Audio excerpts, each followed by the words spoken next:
என் நெஞ்சில் குடியிருக்கும்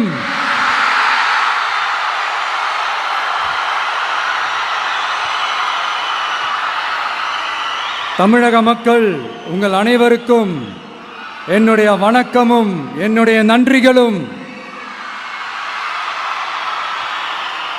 குறிப்பா திருச்சி கிழக்கு தொகுதி மக்கள் உங்கள் அனைவருக்கும் என்னுடைய ஸ்பெஷல் வணக்கமும் ஸ்பெஷல் நன்றிகளும். இதை நான் ஏன் இப்படி சொல்றேன்னா, என்னை இப்போ பெரம்பூர் தொகுதி எம்எல்ஏன்னு தான் சொல்லுவாங்க. பட் ஆனால் அது எலெக்ஷன் கமிஷனோட அந்த சட்ட விதிகளுக்கு மட்டும்தான் அப்படி. ஆனால் என்னை பொறுத்த வரைக்கும், தமிழ்நாட்டை பொறுத்த வரைக்கும், தமிழ்நாட்டுக்கு எப்படி திருச்சி ஒரு இதயம் மாறியோ, அந்த மாதிரி என்னோட இதயத்துக்கு திருச்சி கிழக்கு தொகுதி மக்களும் ரொம்ப ரொம்ப ரொம்ப க்ளோஸ் தான். அதில் எந்த மாற்றமும் கிடையாது. சரிங்களா?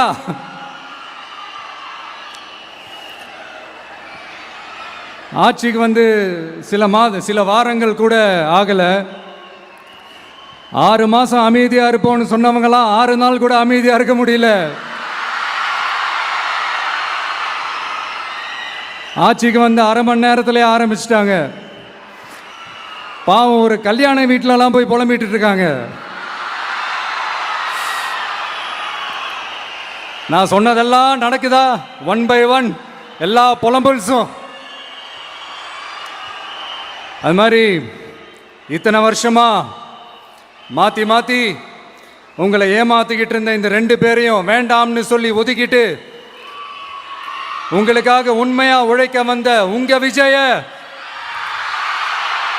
உங்க அண்ணனை, உங்க தம்பிய முதல் அமைச்சரா இல்ல முதல் சேவகனா ஆக்கியிருக்கிறீங்க. தலை வணங்கி ஒட்டுமொத்த தமிழக மக்களுக்கும் இந்த நேரத்தில் என்னுடைய நன்றியை தெரிவிச்சுக்கிறேன். இந்த நேரத்தில் எங்களுக்கு ஆதரவு தெரிவித்த அத்தனை இயக்கங்களுக்கும், அத்தனை இயக்கத்தின் தலைவர்களுக்கும் மீண்டும் என்னுடைய நன்றியை தெரிவிச்சுக்கிறேன்.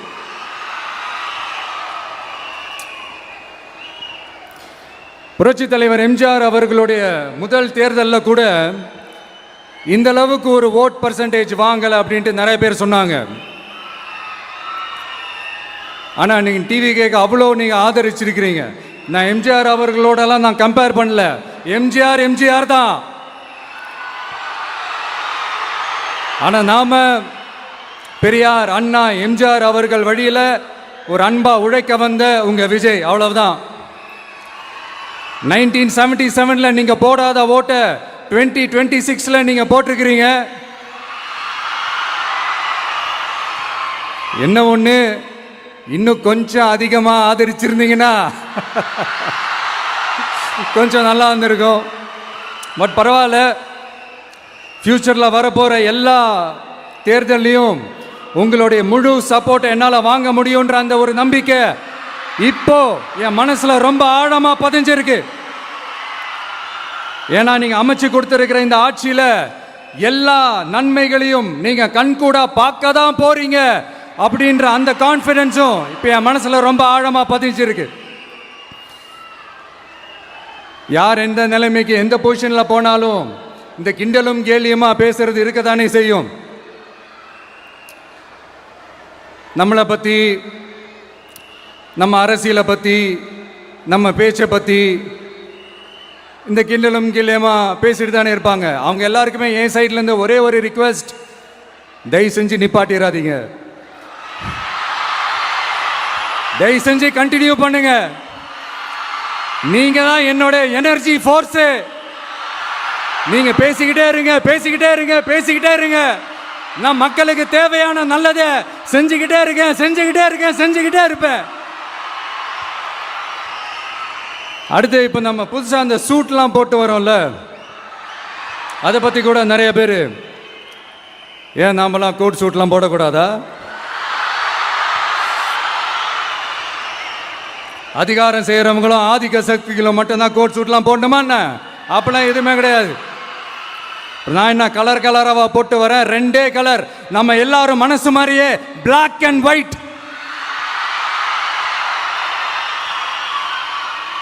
எல்லாத்திலும் பிளாக் அண்ட் ஒயிட்டா இந்த விஜய் இருப்பான் அப்படின்னு காட்டுறதுக்கு தான் அந்த கலர். அடுத்து அந்த பிளாக் கூட யாரை குறிக்கும் எதை குறிக்கும்ன்றது நான் சொல்லி தான் தெரியணும்னு அவசியம் இல்லை, அது உங்களுக்கே நல்லா தெரியும். எல்லாத்துக்கும் இப்படி வழக்கம் சொல்லிக்கிட்டு நசன் பேசுகிற டைப்பும் நம்ம கிடையாது. உங்களுக்கே தெரியும், அதிகபட்சமாக எல்லா மீட்டிங்கிலும் 20 நிமிஷம்குள்ளே தான் நான் பேசியிருக்கிறேன்.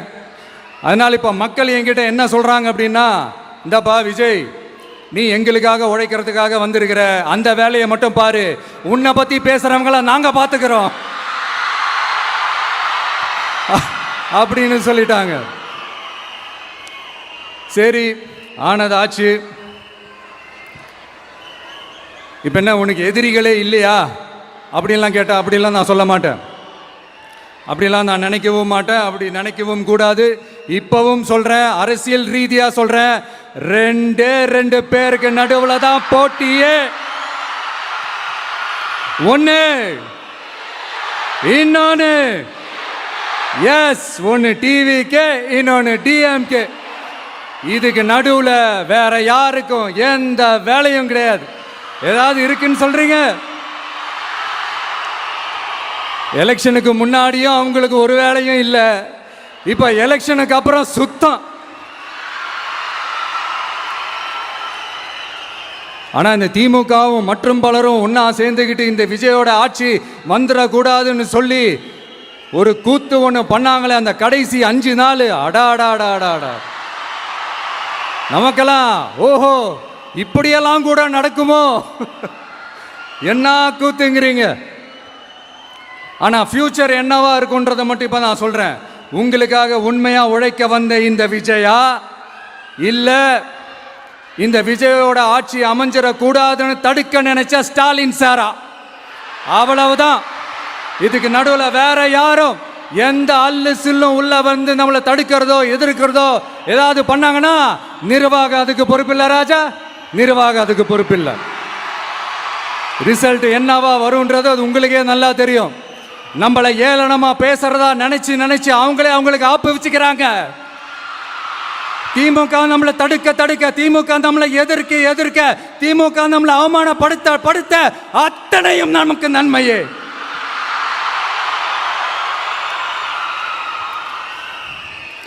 ஒன்று கவனிச்சிங்களா மக்களே, நம்ம ஆட்சிக்கு வந்ததுக்கு அப்புறம் ஒரு விஷயம் ஒன்று நடந்துகிட்டு இருக்கு. இது இந்த ஜென்சி தலைமுறையை அட்ராக்ட் பண்ணுறதுக்காக இங்கிலீஷ் தமிழ் கலந்த அறிக்கை, அது சொல்ல வந்த நினைச்சிங்களா? அந்த காமெடியெல்லாம் கிடையாது.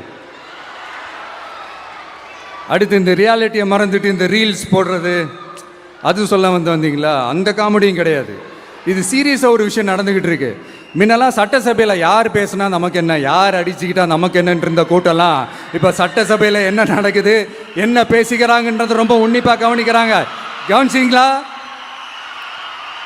திமுக ஸ்டைல்லையே சொல்லணும்னா ரீல்ஸ் போட்ட கூட்டம்லாம் இப்போ நியூஸ் பார்த்துக்கிட்டு இருக்கிறாங்க. அதில் நமக்கு சந்தோஷம் தான், பெருமை தான். நம்மளுடைய யங்ஸ்டர்ஸ், நம்ம பெண்கள் எல்லாம் அந்த அரசியல் என்னன்னு தெரிஞ்சுக்கணும், அந்த அரசியல் என்னன்னு புரிஞ்சுக்கணும்னு அப்படி ஒரு விழிப்புணர்வு ஏற்பட்டிருக்கு. அதில் எங்களுக்கு சந்தோஷம்தான். இதெல்லாம் யாரால நடந்திருக்கின்றது நான் சொல்லி தான் உங்களுக்கு தெரியணும்னு அவசியம் இல்லை, அது உங்களுக்கே நல்லா தெரியும். இப்படிப்பட்ட நம்ம தெய்வங்களை, இப்படிப்பட்ட நம்ம மக்களை தற்குறின்றது இன்னமும் சொல்லிக்கிட்டு இருக்கிறாங்க. நான் காஞ்சிபுரத்தில் சொன்னதை தான் இங்கே நான் திரும்பவும் ரிப்பீட் பண்ணுறேன். நீங்கள் தற்குறின்னு சொன்னீங்களே, அவங்க தான் உங்களோட அரசியல் வாழ்க்கையே ஒரு கேள்விக்குறி ஆக்கி இருக்கிறாங்க. கேள்விக்குறி ஆக்கிட்டாங்க, இன்னமும் ஆக்க போறாங்க.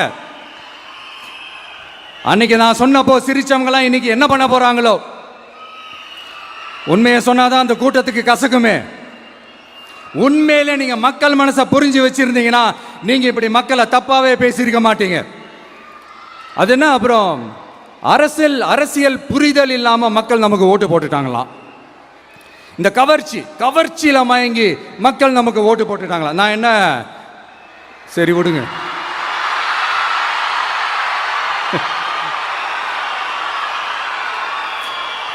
மக்கள் அவங்களுக்கு ஓட்டு போட்டா அந்த மக்கள் நல்லவங்களாம், அதே மக்கள் நமக்கு ஓட்டு போட்டா அந்த மக்கள் கெட்டவங்களா? தற்குறியா? இதே மக்கள் தான் இத்தனை வருஷமா அவங்களுக்கு ஓட்டு போட்டுட்டு இருந்தாங்க. உங்களுக்கு மட்டும் என்ன, வேற ஏதாவது பிளானட்ல இருந்து குதிச்சு ஓட்டு போட்டு போனாங்களா? தற்கொரியாமா, தற்கொரி நல்லா வருது, வேணான்னு பாக்குறேன். எங்க அண்ணன் விஜயகாந்த் அண்ணன் சொல்ற மாதிரி, அண்ணா அவர்கள் ஆரம்பிச்ச கட்சியை ஒரு அடிமை கூடாரமா ஆக்குனது யாருங்க சார்? இப்படி எல்லாம் ஆக்கிட்டு உண்மையை சொல்லு உடன்பிறப்பேவா. உங்களோட அந்த உண்மையான உடன்பிறப்புக்கெல்லாம் என்ன சொல்றாங்க தெரியுமா சார்? திமுக இப்படி ஆனதுக்கு காரணம், அந்த காரணத்தை வெளியிலலாம் போய் தேடாதீங்க, உங்க குடும்பத்துக்குள்ளேயே கேளுங்கிறாங்க. உங்களுக்காக மாடா உழைச்சி தேஞ்சு போய் கிடக்கிறோம். திமுக இப்படி ஆனதுக்கு காரணம் உழைக்காம சொகுசா இருக்கிற உங்க குடும்பத்துக்குள்ளேயே போய் கேளுங்கிறாங்க. ஒவ்வொரு திமுக தொண்டனும் அதை சொல்றாங்க.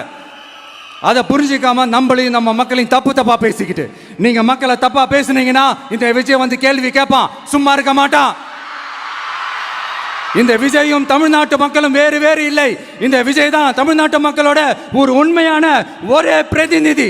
இது இன்னைக்கும் சரி, நாளைக்கும் சரி, நாளன்னைக்கும் சரி, இதுதான் நிஜம். மறுபடியும் சொல்றேன், நமக்கும் மக்களுக்கும் இடையே இருக்கிற இந்த பூர்வ ஜென்ம பந்தத்தை, அந்த உறவை ஏதோ இந்த சதிகள் சூழ்ச்சிகள் பண்ணி யாராலையும் எதுவும் கெடுக்கவே முடியாது. கெடுக்க ட்ரை பண்ணீங்க, நம்ம ஆட்சிக்கெல்லாம் வரதுக்கு முன்னாடி என்ன சதிகள், என்ன சூழ்ச்சிகள், என்னென்னலாம் பண்ணி எப்படியெல்லாம் தடுத்துடலான்னு. ஆனால் இப்போ ஆட்சிக்கு வந்த இந்த சாமானிய மக்கள் ஆட்சியை நீங்கள் இந்த எதிர்கட்சியாக இருக்கும் போது ஒன்று யூஸ் பண்ணுவீங்கள்ல, இந்த பழைய டெக்னிக்கு, அதெல்லாம் யூஸ் பண்ணி நம்மளையும் மக்களையும் பிரிச்சலாம்னு நினச்சிங்கன்னா அது ஒரு காலம் நடக்காது. மக்கள்லாம் ரொம்ப தெளிவாயிட்டாங்க சார், ரொம்ப தெளிவாயிட்டாங்க. அதனால ஒரு ஆக்கப்பூர்வமான ஒரு எதிர்கட்சியாக செயல்பட்டு மக்கள் மனசை வெல்ல பாருங்க. இந்த கடைசி லாஸ்ட் 1 மந்த்தா நடந்த ஒரு சில விஷயங்கள் உங்ககிட்ட நான் ஷேர் பண்ணணும்னு ஆசைப்படுறேன். இந்த 200 யூனிட் மின்சாரம், கட்டணமில்லா மின்சாரம் அறிவித்தோம். அதில் ஆல்ரெடி இருந்த 100 யூனிட் திமுக கொடுத்தது கிடையாது.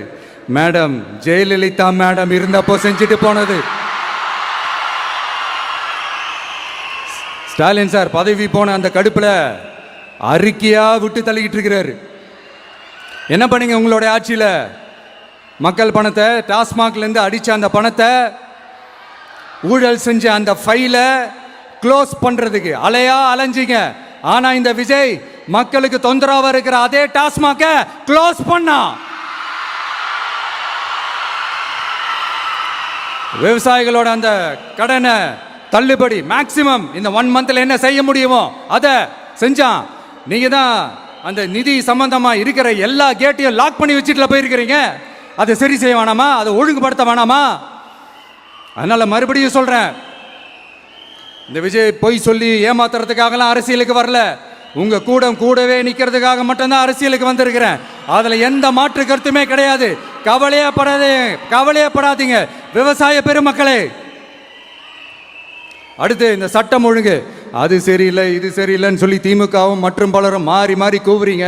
நான் ஒன்று கேட்குறேன், இந்த மாடல் அரசுன்னு சொல்கிறீங்களே, அதில் என்ன செஞ்சு வச்சுட்டு போயிருக்கீங்க? ஒரு ஊர் விடாமல், ஒரு தெரு விடாமல் போதைப் பொருள் கலாச்சாரம் அப்படியே ஸ்ப்ரெட் ஆகி கொட்டி கிடக்குது. அது அப்போவே இனிஷியல் ஸ்டேஜ் அதை நீங்கள் கண்ட்ரோல் பண்ணியிருந்தீங்கன்னா இத்தனை பெண்களை இழக்க வேண்டிய ஒரு சூழ்நிலை ஏற்பட்டிருக்குமா? எல்லாத்தையும் பண்ணிட்டு பழியை தூக்கி ஏன் மேலே போடுறாங்க.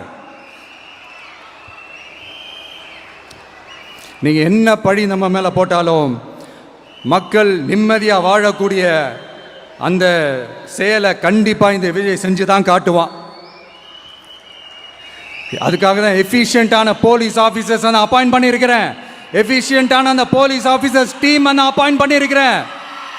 பெண்கள் பாதுகாப்பான அந்த சிங்கப்பெண் காவல் படை நெக்ஸ்ட் வீக் அதை இனாகரேட் பண்ண போகிறோம். தப்பு செஞ்சவங்களுக்கான தண்டனை, அதுக்கான சார்ஜ் ஷீட் எல்லாமே ரொம்ப ஃபாஸ்ட்டாக ரொம்ப ஸ்பீடாக செய்கிறதுக்கான அந்த வேலையை செய்ய சொல்லியிருக்கிறோம்.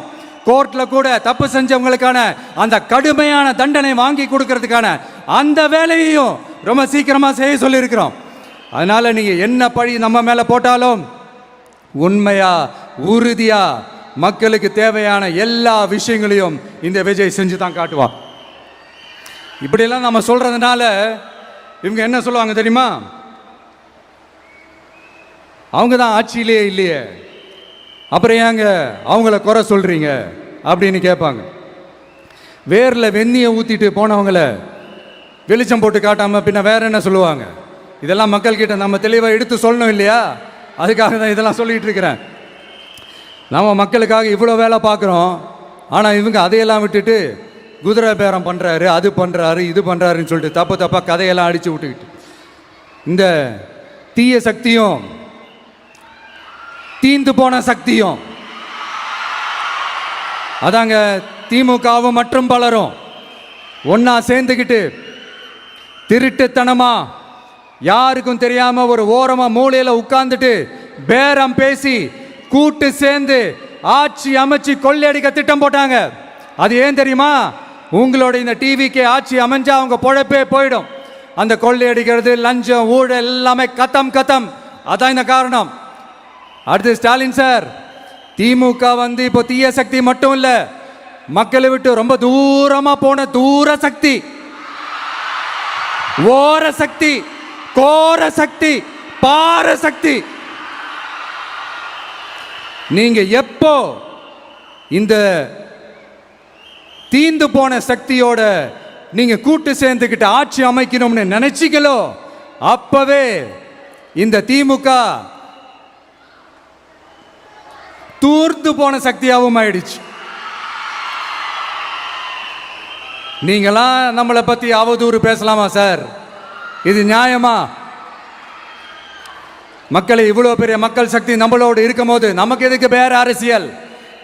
எலெக்ஷன்ல 50-60 வருஷமா இருந்த சாதியை உடைச்சிருக்கிறோம், மதத்தை உடைச்சிருக்கிறோம், காசு கொடுத்து ஓட்டு வாங்கறத உடைச்சிருக்கிறோம். நாம எது செஞ்சாலும் கான்ஸ்டிடியூஷன்ல தான் செய்வோம். நாம சிங்கிள் மெஜாரிட்டி வாங்கி இருந்தாலும் நம்மளை நம்பி முறையா கூட்டணியில கட்சியில ஆதரிக்க வர்றவங்களை அரவணைச்சு தான் இருப்போம்.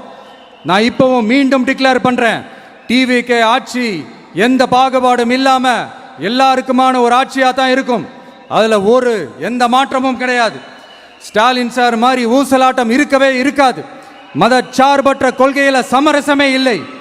மாநில உரிமைகளை விட்டு கொடுக்கவே மாட்டோம். நதி நீர் உரிமைகளை விட்டு கொடுக்கவே மாட்டோம். சமூக நீதி, சம நீதிய, சமத்துவ நீதிய ஒரு நாளும் விட்டு கொடுக்கவே மாட்டோம்.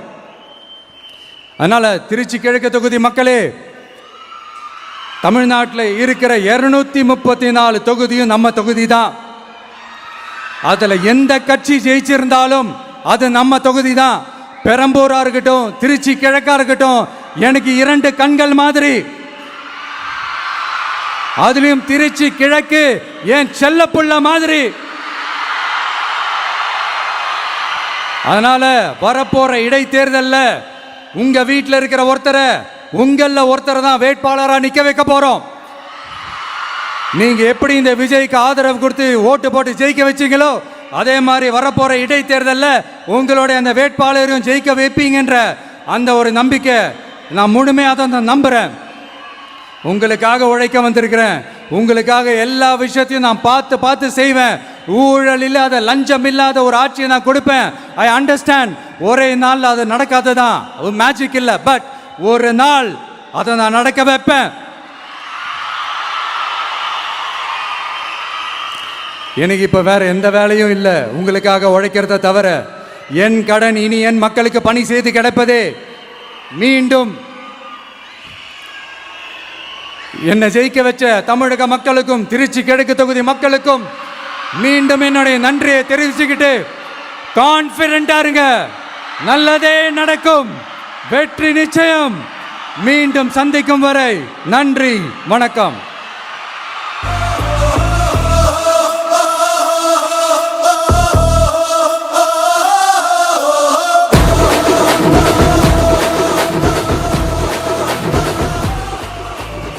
பணநாயகத்தை உடைத்த எங்கள் ஜனநாயகம் தமிழ்நாடு புது வரலாற்றை உருவாக்கிய மாண்புமிகு முதலமைச்சர் அவர்களுக்கு பரிசு வழங்கி சிறப்பு செய்வதற்காக மூத்த அரசியல் தலைவர் மதிப்பிற்குரிய திரு வெல்லமண்டி நடராஜன் அவர்களை அரங்கம் நிறைந்த கரவொலியோடு அன்போடு அழைக்கிறோம்.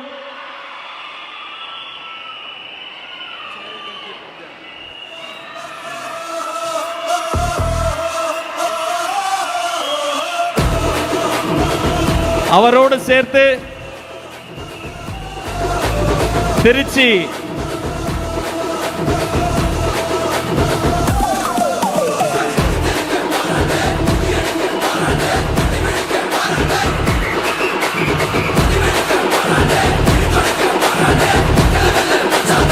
வெற்றி தலைவர் அவர்களுக்கு செங்கோலை பரிசாக வழங்குகிறார் அண்ணன் அவர்கள்.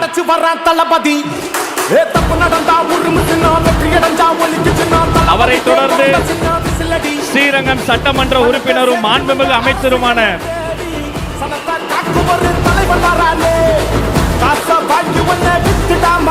அன்பு சகோதரர் திரு ரமேஷ் அவர்கள்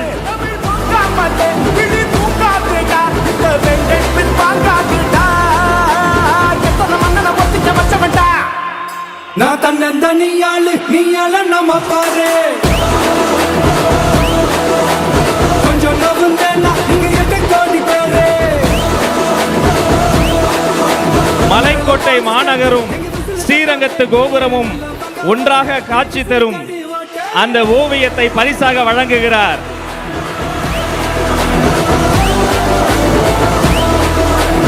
இன்று திருச்சியை படத்தில் தருகிறார், அன்று திருச்சியை தேர்தல் களத்தில் தந்துவிட்டார். அவரை தொடர்ந்து மதிப்பிற்குரிய வாரிய தலைவர் கூபா கிருஷ்ணன் அவர்களின் சார்பில் வெள்ளி செங்கோலை பரிசாக வெற்றி தலைவரின் கரங்களில் தருகிறோம்.